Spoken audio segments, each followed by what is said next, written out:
WATD presents John Paul, the Car Doctor. All things automotive. Have questions? Call 781-837-4900. Now, here's John Paul, the Car Doctor.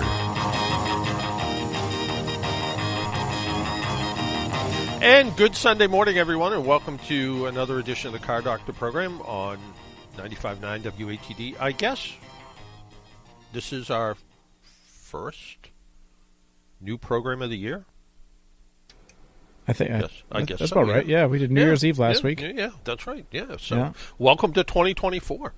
We're here answering your car questions and talking about car stuff. But before we do that, we have from Ford Motor Company Jennifer Brace, and Jennifer is Ford's Chief Futurist. And Jennifer, what's a futurist? Hi, yeah, thanks for having me.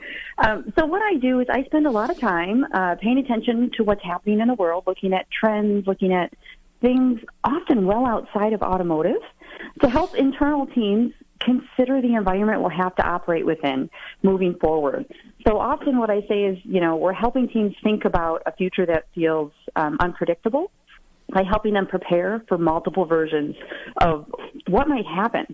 But at the end of the day, my whole job is to pay attention to the things that I think other people might not be paying a lot of attention to, and then get teams to think about how they might react to that or be better prepared moving forward in the future.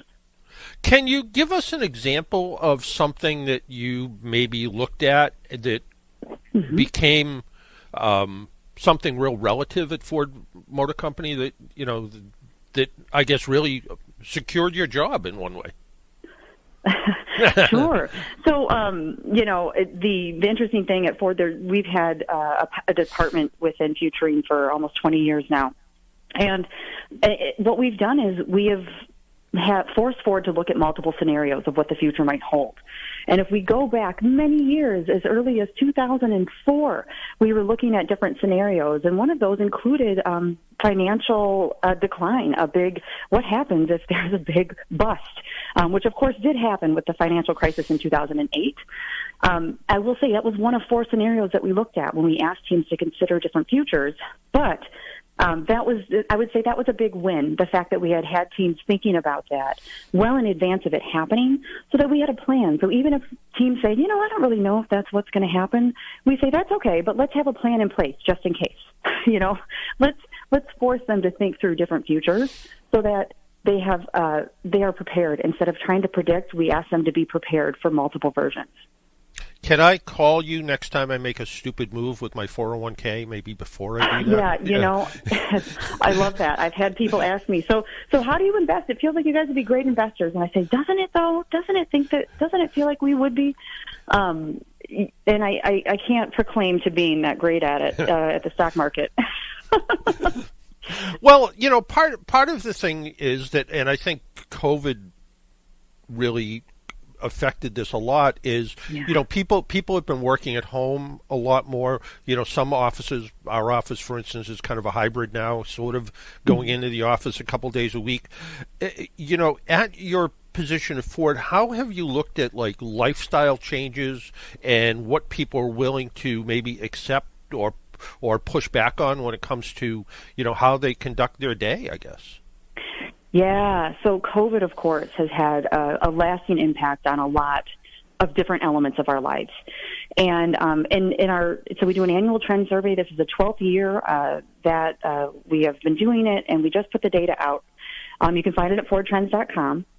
But one of the interesting things that we've seen in prior years, we've seen a lot of, people being concerned about feeling overwhelmed about the changes taking place, very much related to COVID.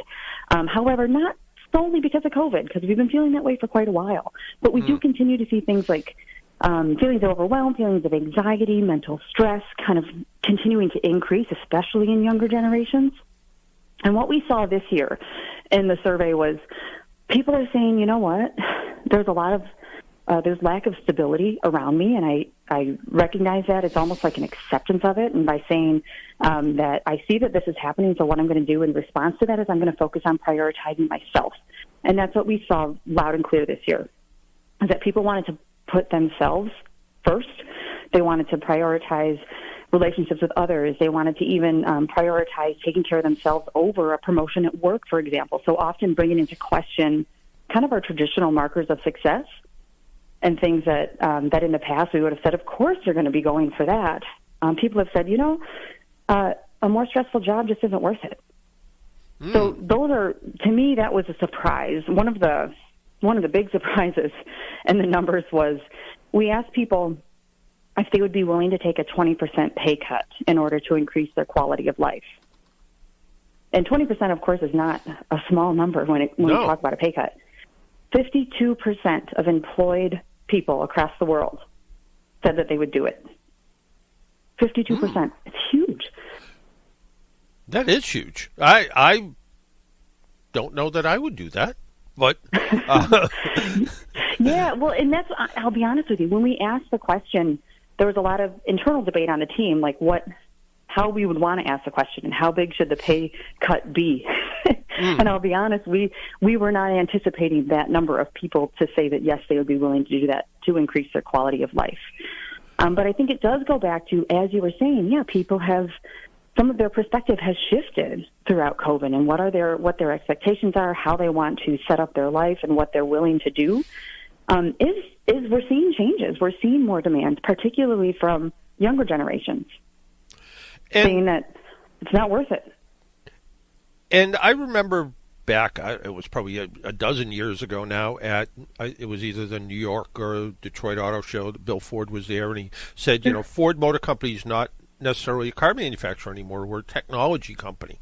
And is that part of what all of this, looking towards the future and asking these questions, is that all part of what is shaping kind of the new Ford? So certainly, you can't get away from it, right?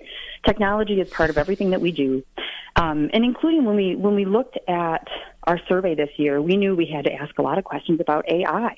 Generative AI has, become a common household term, quite frankly. So we did ask quite a few questions about AI and how people felt about it, what it meant in their lives, what would they trust it to do for them, and we saw a lot of tension there, quite frankly. This idea that people expect it to continue to grow in importance in their life, but they're also afraid of it. The 50% of people said that they're not, they don't really understand what it is. They're afraid of it. So we understand. So people are basically saying, hey, I know this is a thing. I expect it to continue to grow in my life. I might even already be trusting it to make decisions like planning my vacation or making small purchases, even giving me mental health or physical health advice. But we also see them saying, I'm not so sure I'm trusting of it. We also saw some tension in how people viewed it in terms of the impact on jobs.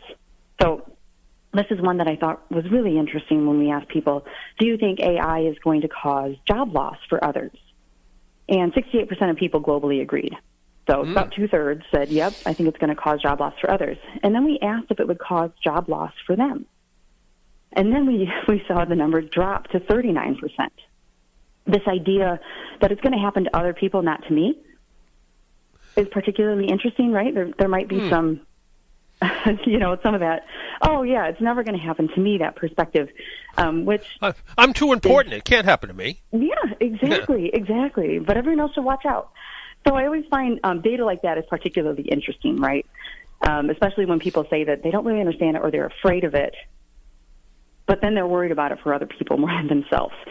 So I think that story will continue to unfold. Certainly within the company, we talk about technology all the time, in how it can come into the vehicle, how it can make people's lives better, how it can help us make safer choices, how it can help enhance our experience. So it is still a very big part of the way that we are developing and designing. But I also think with this understanding that people are somewhat wary of it, especially if you use a broad term like AI, is making sure that we are being as transparent and clear in how we're using it and how it's benefiting them. So, for instance, if in the near future, if we do actually have some semi-autonomous or autonomous vehicles, you would want to be careful using artificial intelligence as a term that says how it works. Yeah, honestly, that's a great way to look at it. Yeah, you might want to look for other terminology, because the truth is there's AI being used in all kinds of aspects of our life. There's already smarts in lots of products that we use and lots of places that we are interacting, but I think people don't necessarily realize it.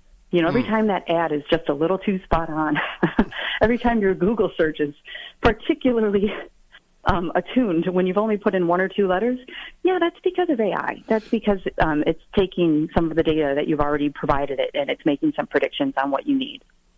Now, you've talked about AI as an example, and I'm trying to think of other things that I don't know anything about, like cryptocurrency, for instance. I went by a business the other day that said it was a crypto bar, and basically I got curious. I'm like, what the hell is a crypto bar? So I stopped, and it was basically a different version of a shared office space.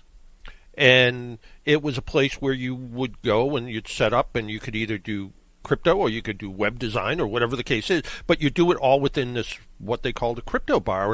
And I still went away going, I don't get it still. But do you even go like asking those kind of questions? Like, I don't know. Would you, do you understand crypto, and would you ever use crypto to go buy a car, for instance? Yes, great question. We did not ask it this year, but we did ask it last year. Yeah, we did. We did ask about cryptocurrency. We decided usually if we've asked it recently, we don't bother repeating it for another couple of years. But certainly anything like that, especially when it's a new technology, we want to know how people are reacting to it. And for the most part, most people said that they don't understand crypto, and more importantly, they said that they didn't understand all the hype around it, which I thought was particularly poignant because it was before the fall of FTX.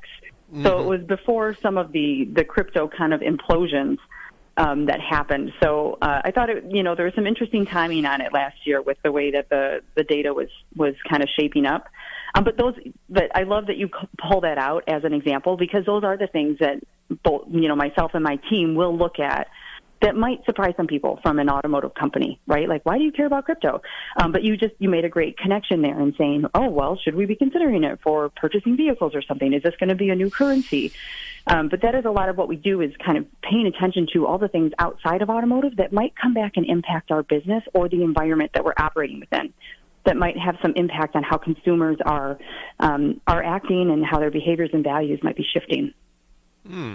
Yeah, I suppose, I guess you can't be a car company and live in a bubble. I remember talking to one of your designers, Jay Mays, and we were just chatting one day, and he said, well, I spend time, I walk through Target to see what new colors are popular and, what new little appliances seem to be good, and I take that information back, and it works into car design somehow.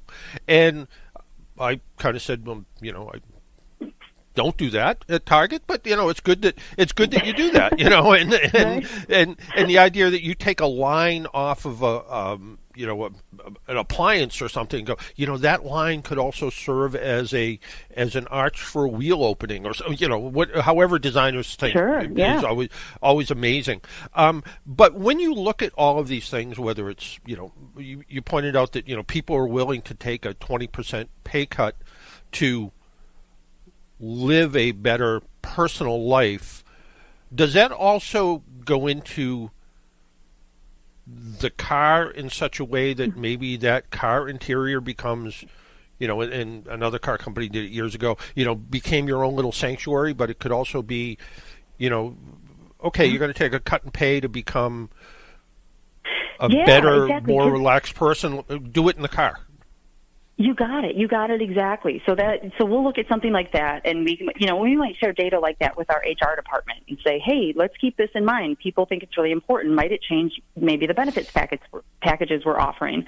Or yes, we would take it to a product team and we would say, hey, let's think about what's the driver behind this. And we would of course want to try to understand, what is it that people want? What does quality of life mean to them? And that you're absolutely right. Does it mean that the vehicle can now serve as this? Do they want more relaxation, more time to escape? And what we saw was people wanted more time to connect with others in person. They wanted more time outdoors. They wanted to prioritize the relationships within their lives. So we would take that type of data, and then we would work with a product development team, and we would do some ideation around what might this mean, how might that manifest in a car. Sanctuary is a perfect example. This is something that we've pushed pretty hard with our Lincoln brand in terms of making that this escape pod, if you will, this place that you go for relaxation. And absolutely this data fits into that. If we understand that people need more breaks, and often it's just a mini break. They just need a little, a term that we use on the team is joy snacks. You need little joy snacks throughout the day. So how can you create sometimes those micro moments and understanding that people are busy and they're, bouncing around all over the place? How can the vehicle serve as an opportunity there when we need a little joy snack or an escape, even if it's only for 5 minutes? Yeah, this is sort of a fascinating conversation, and the idea that I guess when I originally thought of a futurist at an automobile company, I'm thinking, well, you're designing flying cars or something, and or autonomous vehicles or whatever, but not really looking at all of the aspects that people look at. And I guess it really comes back to you have to be people focused to be able to build good stuff. Absolutely. You're spot on. Understanding where people are at, what's going to resonate with them, what's important to them outside of the vehicle can give us some clues into how do we set up that vehicle to help meet their needs. And I suppose that's the tricky part, because you might come up with an idea that based on a bunch of factors, you throw it together, and engineering and design gets in there, they build something beautiful, and then the next year people change their mind and they're like, but it took us 3 years to build it. Yeah, now now it's not going to work. Exactly. Yeah. Well, and that's part of, and so when I talked earlier too about futuring and looking at different futures and what we would call scenarios, that's another kind of thing that we do. So after we come up with an idea, looking at the trends that we're seeing today, we say, okay, let's stress test it. Let's put this, now that we have a new idea for a car, for example, let's put it in maybe, 3 or 4 different future scenarios or environments. And let's stress test it. Let's figure out where are the holes, where are the blind spots, what haven't we thought of, or do we have a product that feels like it would be successful in any of those environments? And when we do that, we're really pushing on things that are outside of our control. So, for example, the economic condition of the country would be outside of our control, but certainly would have an impact on the way consumers view products and the way that they spend their money, right? So if times are really good, we're going to get, one set of features that might be really possible, or, that might be well received and have more success versus, if people feel uncertain about their financial future. So when we think of things like that, what we'll do is after we have an idea, we will put it into these different futures in hopes that it does give us a more, I don't love the term, but sometimes people will call it like a future-proof strategy, because what we want to do is we want to consider how it might be different, how it might look different, and more importantly, how do we change if some of those signals that we see along the way are starting to tell us that our plan is no longer going to be the right one. Well, and I guess that also means it's okay to make mistakes, right? Absolutely. So that is so important, right? Because what I tell teams is I know that you can't have 4 different strategies moving forward. We don't have the bandwidth or the money to be able to follow 4 different paths. But what we can do, if we pick one path and then we start paying attention to what I would call like the signposts or the signals along the way that tell us that path is still the happy path, if you will, for success for this product. If we start laying those out years in advance, it gives us the opportunity to react earlier. So if we say we've planned, for example, for a positive economic scenario, but when we do that, we say, okay, here's some markers of things that would tell us we need to reevaluate our plan. It could be a drop in the stock market and, things like that. But what we can do is set up what we call signposts that force us to go back and look at that plan and say, okay, we saw these signposts coming up. We saw this dip in the market happen. Let's reevaluate the plan. So it gives us like checkpoints along the way, and then we're inevitably going to make mistakes if we're trying to plan 5 or 10 years out. So there's a recognition, and there needs to be an acceptance that we need to be able to pivot. We need to be able to adjust as conditions change. But the great thing is, if you've spent some time doing forecasting and futuring, you can likely already have those plans in place, and you're ready to implement as soon as you start to see those signals. So you've got a leg up on number one. You know what you're looking for things that might come back and negatively impact your plan.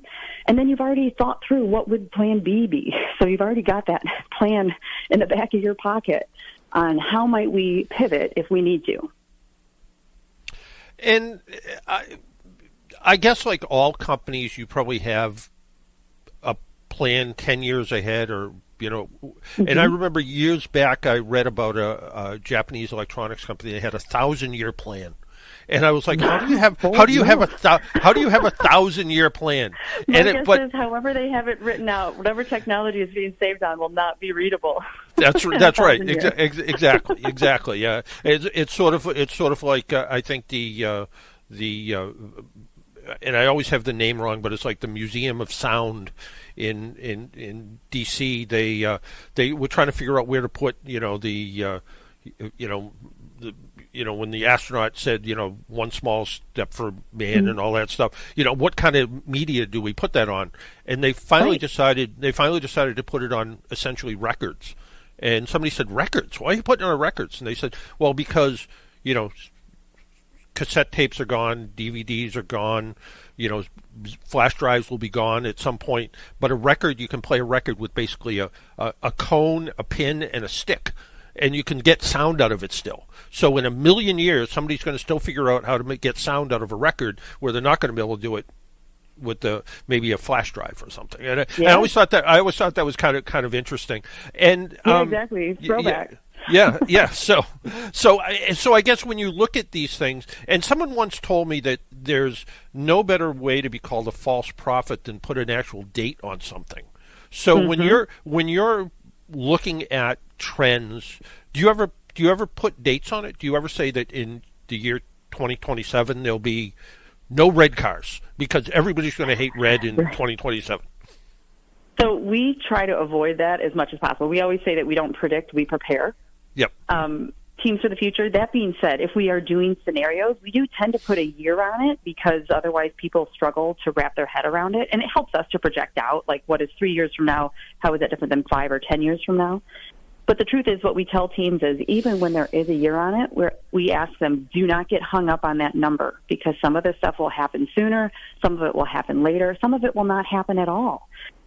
So while we do put a number on it, we always say it is not a prediction. What we're asking you to do is kind of a bit of a thought exercise, like a strategic planning exercise, to go through and think through, if this were the world of 2030, for example, how do the plans that you have in place today stand up against that world? Because in auto, right, we're designing years in advance, and then we also know our products are going to be on the road for 10 plus years. So we have to be considering a pretty broad range of time when it comes to, the day that we're designing it versus how long it's going to be out in the public. Yeah, really good point. I guess that kind of goes into last week we heard from Andrew Frick at Ford and talked about how the F-Series trucks are again just killing it when it comes to sales. Yep. And like you pointed out, somebody's going to keep a truck on the road for a long time, and it's got to work for them and be able to do this. If people want to get more information about all the trends, you mentioned the website. Can you mention it again? Sure, it's FordTrends.com. Okay, Jennifer, I want to thank you. See this year's data, and you can manipulate it and play with it. If you're a data nerd like myself, you can look at it for different countries or age groups. So if you like playing with data, check it out. Check it out. All right. Jennifer, I want to thank you for taking a little time out of your Sunday morning and joining us up here in what is going to be snowy Massachusetts. Well, it's my pleasure. We've got some snow here in Detroit right now, too. So we're We'll all put on our snow gloves and go play. Yeah. There you go. And where people probably in the future, people are still going to play in the snow, right? Oh, heck yeah, they better be. All right. Jennifer, thanks so much. Thank you. All right, take care. Bye-bye. Bye-bye. That was Jennifer Brace. She is Ford's Chief Futurist, and we need to take a break and pay some bills. My name's John Paul. This is a Car Doctor program, and if you would like to give us a call, our phone number is 781-837-4900. We'll be right back.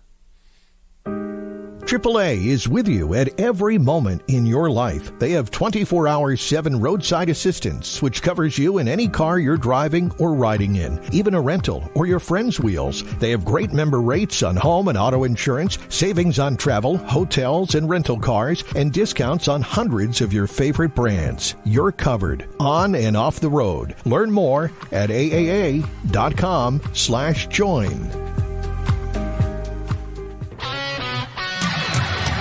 Talk radio with a South Shore point of view. Hi, I'm Kevin Tachi. Join me tomorrow for Monday Night Talk, where the South Shore comes to talk. Tomorrow night after the 6 o'clock news here on 95.9 WATD. Make an appointment Sunday morning at 11 for John Paul, the Car Doctor, on 95.9 WATD. Now, back to the Car Doctor. And welcome back to the Car Doctor program on 95.9 WATD. Our phone number is 781-837-4900 if you'd like to talk to us about your car problems. Maybe, who knows what you have on your mind. Give us a call at 781-837-4900 like Tom is doing right now. Tom, good morning. Good morning, and so far it still is a good morning. There's no snow on the ground. No? No, not at all. But that's what my call's kind of going around. Now, on our small engine things, snow blowers, this and that. So if you go over to a Lowe's or something like that, I was in there, and they have the canned fuel, right? Yep. And you can get it without any ethanol. Now, is that better to use? It's expensive, but do you think it's going to save on problems? Oh, that's the point, because ethanol sucks up moisture. It's alcohol just absorbs moisture. That's why gasoline antifreeze is alcohol, because if you think you have water in your tank, you put in gasoline antifreeze, and the isopropyl or methanol, I think one of those two, sucks up the water that's in the fuel and either mixes, the whole batch mixes with the fuel or separates it out, either way, but that's how it gets the water out of your gas tank. So if you get alcohol-free fuel, you'll get fuel with no alcohol in it, which tends not to pick up moisture, which in theory should cause less issues with carburetors and fuel lines and things like that. When ethanol, I'm going to back up a ways here. Way back when, I'm even going to go way back in the 60s, I guess. No, not too far for me. Yeah, well, but if you had an outboard motor, you tried to find white fuel, which was basically exactly,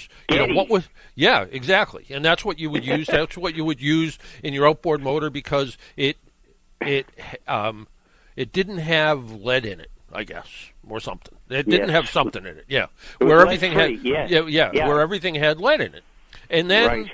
And then, we went to catalytic converters and unleaded gas, and to make the air cleaner, we added something called methyl tertiary butyl ether, MBTE, which was a great product. It raised octane, it made the air cleaner, but if you spilled it on the ground, it would contaminate wells for like 150 miles away from wherever you spilled it. So it sounded like a really good idea unless it got into the groundwater, and then it screwed up groundwater forever. So then they went to ethanol, and people said, "Oh, this ethanol gas is evil." What people didn't really realize was, and you mentioned Getty gasoline has been using ethanol for forever. They never used MTBE; they only used ethanol, and people didn't seem to have a problem because they didn't know any better. And then what happened was, in the marine industry, people were using ethanol fuel, and ethanol and fiberglass didn't go real well together. So the other part is, especially things like especially things like boats, the gas tanks would get dirty and sludgy because no one ever really drains a gas tank in a boat because where do you put the gas? And the ethanol is a good cleaner, better than just straight gasoline, so it would wash some of the sludge away. And people were changing fuel filters after fuel filters and they were saying it's this damn ethanol in the gas. It really wasn't. It was really the crap that was in the gas tank that was getting washed away because of the ethanol. So it really wasn't the ethanol's problem. What ethanol wasn't good with is old-time fuel lines. Ethanol gas would deteriorate the fuel lines, and every fuel line made in the last 10 years doesn't have that issue. But, people that had antique cars would say, I put it in and all the gas lines rotted away. Well, that's because they were old, and, it didn't go well with that. So people would go out and try to find ethanol-free gas, so they'd go to the airport, for instance, and they'd buy gasoline, they'd buy aviation fuel, which didn't have ethanol in it, or they'd buy aviation fuel that had lead in it, because you can still get leaded aviation fuel. So that was sort of the cheat around. So, back to your original question, should you spend $12 a gallon on true fuel that doesn't have ethanol in it? Double that. Or whatever it costs, I don't know. I mean, I worked with one guy who swore by it, but on the other hand, I just used, in everything I ever owned, every little lawnmower and snowblower, I just used regular old gasoline. But I would either put stable in it or, when it got near the end of the season, just run it out of gas and put some fresh gas. That's really where my question is. Is it all right to store with that gas, and you wouldn't have to put an additive in it? That fuel, is that? Yeah, because gasoline can still get stale, for want of a better word. So so once it gets even open, that fuel, that even stuff that, you pay the big money for, even that, because it can still it evaporates still. So so, I mean, because when you put it into your snowblower, it still vents a little bit, so air gets in, air gets out. There's always going to be a little bit of air in there, and that air is what causes the fuel to break down. So even that true fuel or whatever it is, that's the one I keep seeing. I've become sort of I don't know if I've become a YouTube addict or not, but we all are. But there's the Vice Grip Garage guy. Who does these, he finds these cars that have been sitting for 25 years somewhere, and it's actually kind of entertaining. He goes and he finds this, pick something, 1980 LTD that's been sitting there forever, and it hasn't moved in 30 years, and he goes and he at least in video, and he does most of all the video with his phone, he gets the car going, usually puts some tires on it or something, and then he drives it back home, which could be 100, 200, or it could be, 1,000 miles home. And but he always uses this true fuel stuff, especially on some of these old engines that haven't started in a while. And he gets the 50-to-1 premix because he's like, well, the extra oil in the premix fuel is good for the engine that hasn't cranked over in a really long time. And that sort of actually makes some sense. So, so I guess I always think of, when I think of that stuff, I always think of True Fuel just because I keep watching this guy trying to resurrect these old cars. But he's also a pretty talented mechanic too. At the same time, to get these old things running, and most of the time he seems to make it home. Not all the time though, but most of the time. So yeah. Oh, that's interesting. Yeah. So. We went way back, but we can go back. Let's even go back further. Remember the old pumps used to have like the woman's name Ethel and all that stuff on them. Do you remember, like in the 40s, if you've ever seen an old pump, it would have like Ethel. Yeah, and I think and I don't know enough, but I want to say Ethel was like the premium, wasn't it? That's what I can't remember, but I remember seeing that on old pumps. Those names, and I didn't know. I was too young to buy gas. Well, let's see. It says I just asked the Google machine here, and it says ethyl leaded gasoline is the confusing brand name choice for tetraethyl lead, which was an anti-knock octane boosting gasoline additive discovered by General Motors in 1921 and introduced commercially in 1923. So ethyl was sort of premium, I guess. So okay, that's why you would see it. And you would buy that brand ethyl. Because it was because it would boost the octane. So you're like, so if you had the high compression Cadillac, you would go in and say, to the guy with the bow tie and the paper hat, fill it up with ethyl. Right. Yeah. So exactly. Okay. Got it. Well, that was a deep explanation, John. I guess it was. Yeah, I don't know if you don't have another question. I can hang up if not. I'm hearing, electric cars. They almost, like I had a neighbor who had one. I didn't know it, but every time I would hear something, it sounded to me. Initially, I said, "Oh boy, she's got a bad alternator." You get some whine from it, like, for the longest time. And then I've noticed that on several cars. I'd be in a Stop and Shop, and I come out and I hear this whining. And they're electric cars, or is that a hybrid? I don't know, but it's kind of annoying to me. Well, that's because you can see. That's the idea behind that noise, and it stops at about 19 miles an hour, is because it's for people who are visually impaired. So they can hear the car coming, because electric cars are so quiet. That's sort of the reason behind it is they make that weird sound, that weird spaceship sound, because they don't want to run people over, I guess. So. But they all don't do it, though. I don't think all manufacturers, because I've heard other cars and they didn't sound like that. But do they now, or is that that is standard now, because they require whoever requires stuff, NHTSA or somebody says, oh, now you have to do that. So. Okay.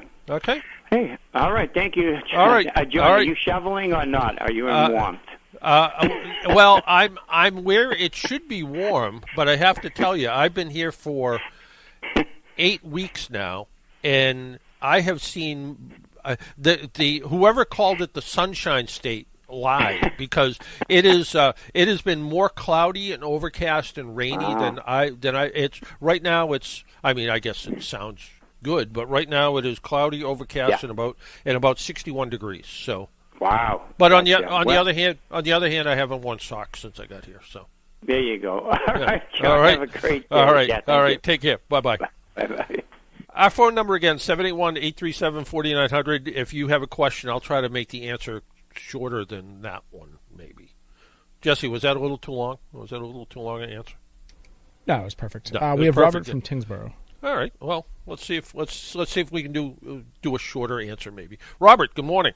Good morning. It's been a while, John. And I know it has. Well, Happy New Year. Yes, I was going to say Happy New Year, Merry Christmas to you and your family. You as well. Yeah, I go to church at 11 on Sunday.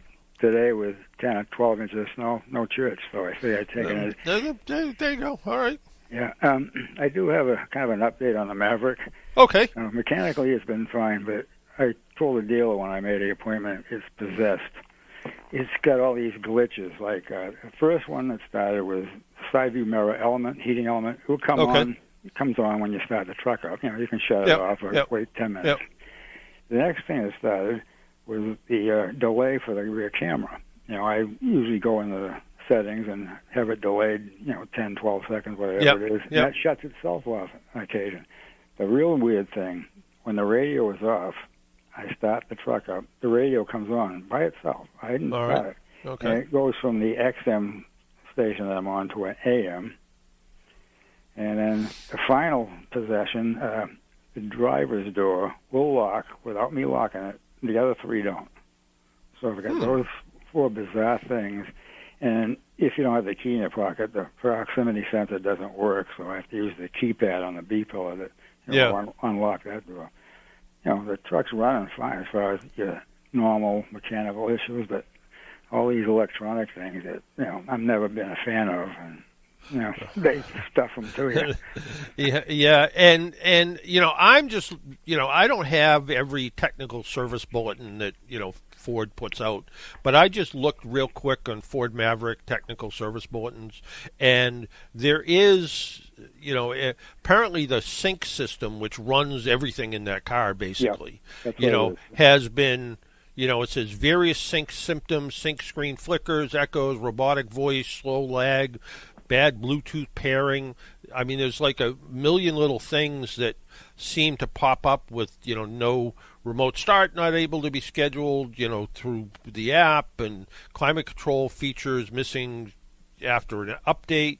So it sounds like there's a whole bunch of stuff that maybe, with whatever the latest sync update might fix some of this glitchy stuff. They're going to have to, maybe replay. Yeah, it is sync 3, this system, not sync 4 like most of the other models. So, and this is specific to sync 3. It says there's some new update, and like I said, I don't get the latest ones because I just don't. But this one was from October, and it says update for this, and it's kind of funny. This updated one from a little bit previous to this, and that one apparently had the incorrect procedure listed with it, which would cause more stuff to happen. So, it's more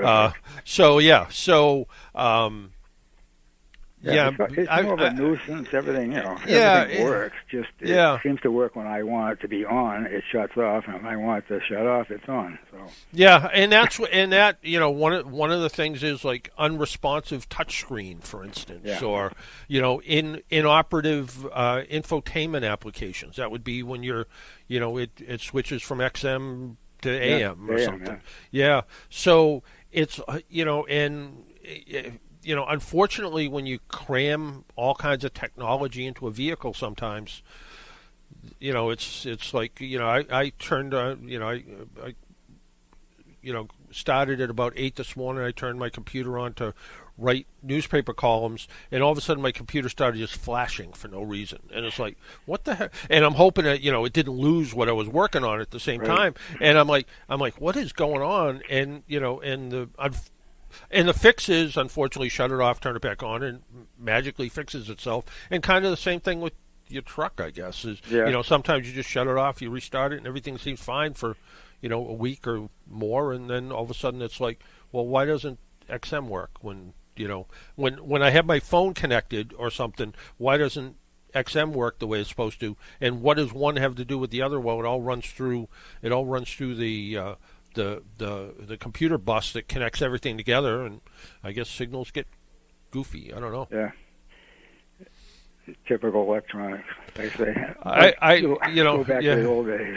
Well, I mean, I don't know how many people still want to wind down a window by hand anymore. Oh no, I'm good with the power windows. Those work pretty reliably. Yeah.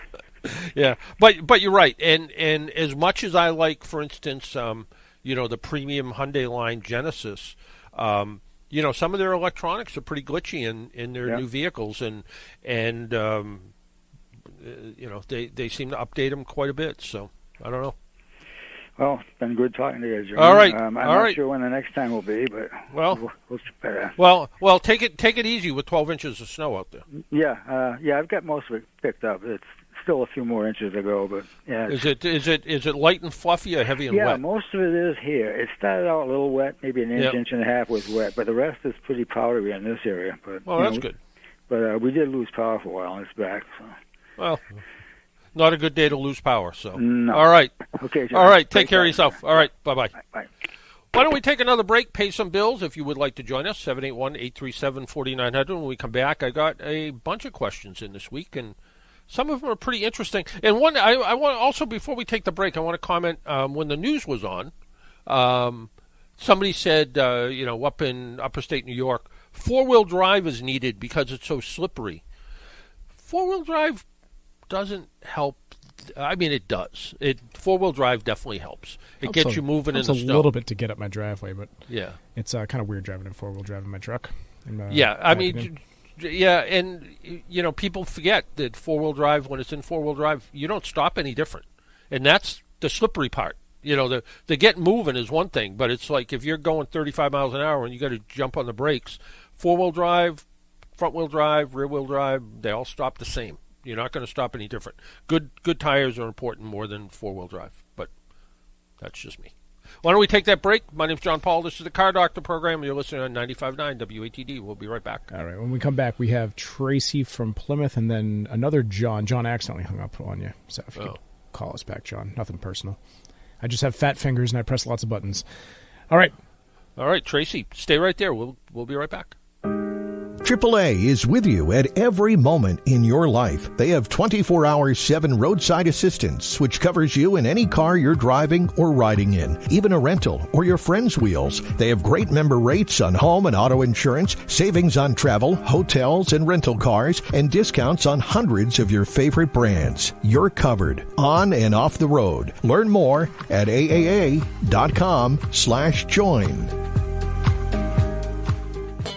One-stop painting and renovating. Since 1986, One Stop Painting has been true to its name. The one stop you need to make for all your interior and exterior painting needs. That's 1986, 38 years. Some of our customers today weren't even born when we were painting their moms and dads' homes. And painting isn't all we do. Sure, we can freshen up your house and add some new colors and washable finishes to the walls, but we can also do carpentry, such as adding crown molding or wainscoting, wall and plaster repairs, fix water and smoke damage. We can even help with insurance claims. For nearly 4 decades, we've taken on all projects, large and small, commercial and residential, and given you the same one-stop attention to detail no matter the size or price of the job. We are a family-run company responsible for over 30 employees. Your business helps us take care of their families while our employees take care of yours. Help keep them busy throughout the winter by taking advantage of some of our big seasonal discounts. Call us at 508-888-3500 or check us out online at onestoppainting.com. One stop painting and renovating. You lifted mountains to reach high. You let that river run wild.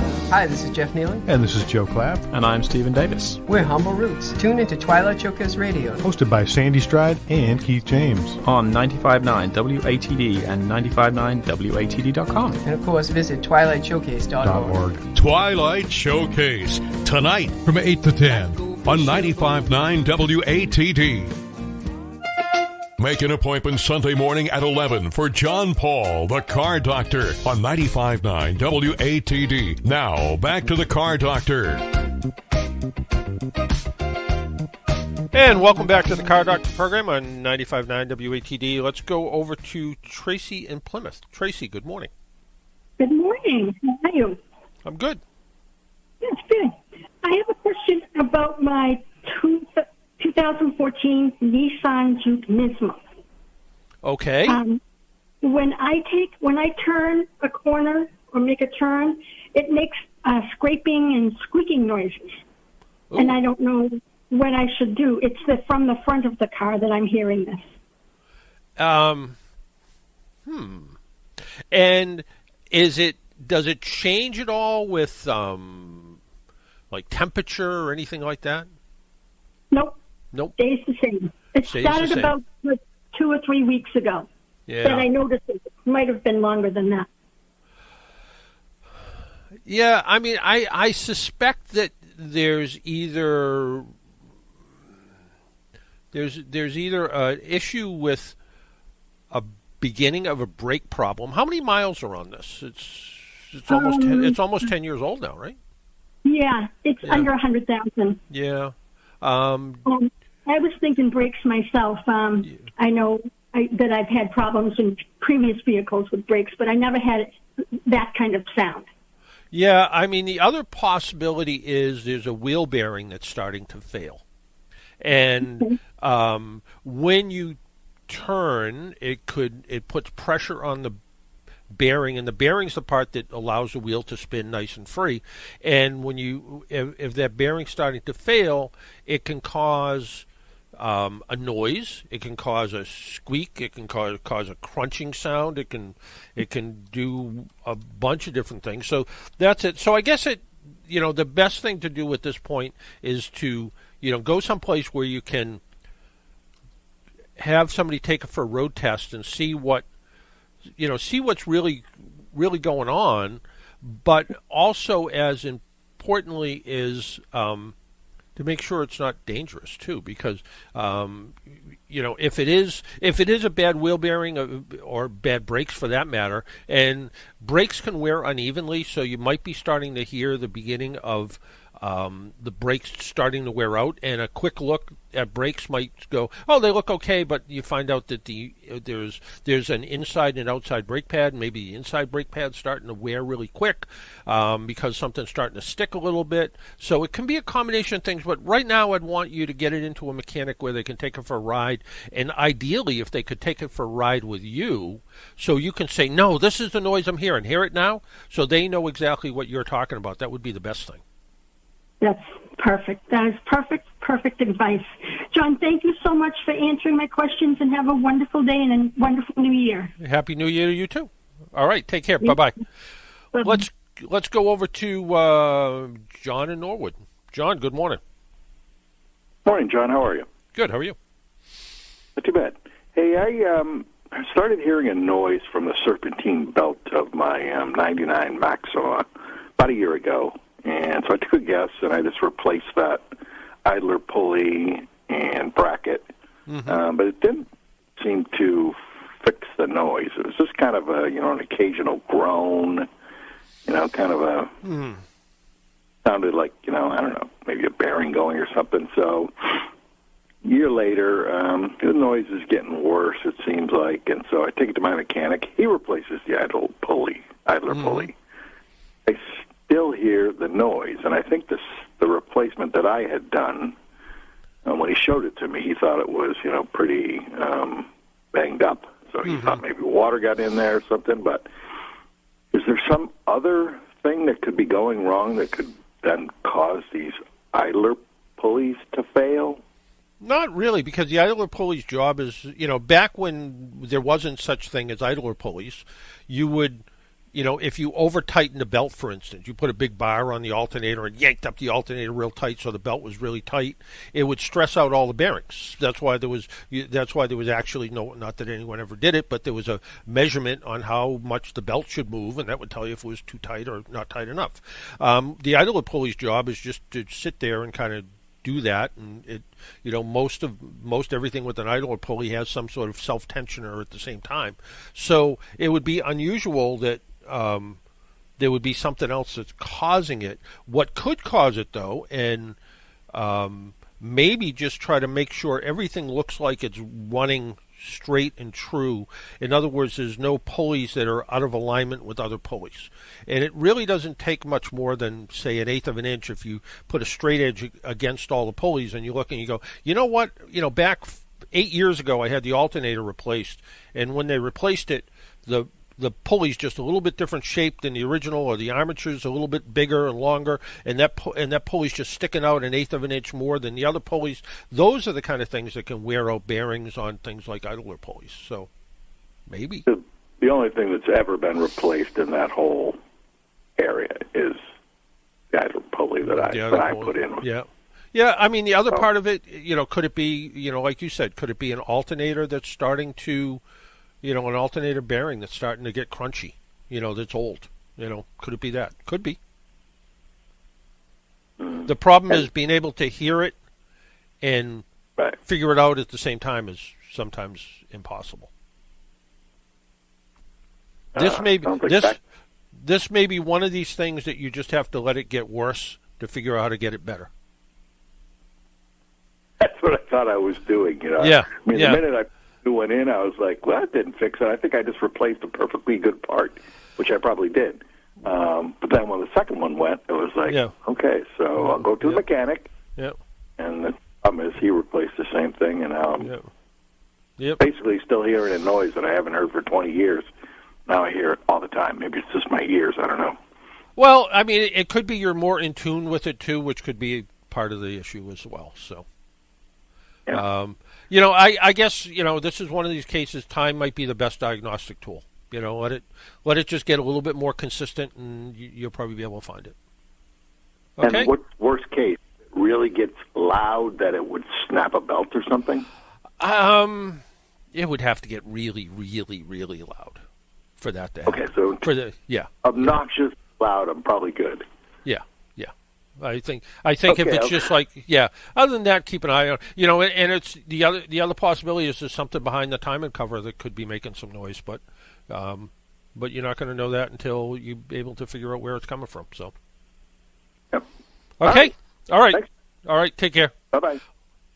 Let's see if we can go real quick to Rusty from Arizona. Rusty? Hey, John Paul, Happy New Year. I'm usually the guy from movement at college. I'm out here on the Bruin season. Take a hold of the truck. I got a quick question for you. You know, sure. I bought that 22 Toyota Corolla. Got a problem now. The paint's falling off my car. I don't know what to do right now. I just hit the 36,000 mile mark. I bought it with 32,000 miles. Yep. I called Toyota on Tuesday. They gave me a case number. I don't think anything's going to get done with it. Is it like literally delaminating coming right off the body? Yeah, there's chips on the past. I put some touch-up paint on it. It looks awful. The roof. I just saw the roof the other day. The hood. It's a known problem. It's the white paint Toyotas from the past, but I don't know what to do. Yeah, I mean, all you can do at this point is let Toyota be aware of it, and what they'll probably do is, and I've seen them do it before, is they'll run it through their body shop and they'll scuff it down, they'll bring it down to the primer and repaint it again. It's just because I put the touch-up paint on there. It doesn't look too hot, but it like a sizable chunk came out New Year's Eve, and I just had to do something because it was going to like with the rain and everything. And I just did temporary precautions, but then after I inspected it, it looks awful. Yeah, I would I would take a bunch of pictures to go along with, and if they ask, for a case number, I would go into the Toyota dealer. Yeah, I would go into the Toyota dealer and let them know you have a case number, and just the dealer's going to want to kind of put it off. But I would try to work. I would try to work directly with Toyota. The one thing I will let you know, and I don't know this is Toyota specifically, but in a lot of these car companies, the people that answer the phone at customer service are third-party contract employees, and basically they're just reading from a script all the time. So they give me a case number, so I just have to wait then. Yeah, but don't accept the first answer. Is what I'm trying to say. Listen, I never do. This is serious because I just bought this thing and it looks awful now. Yeah.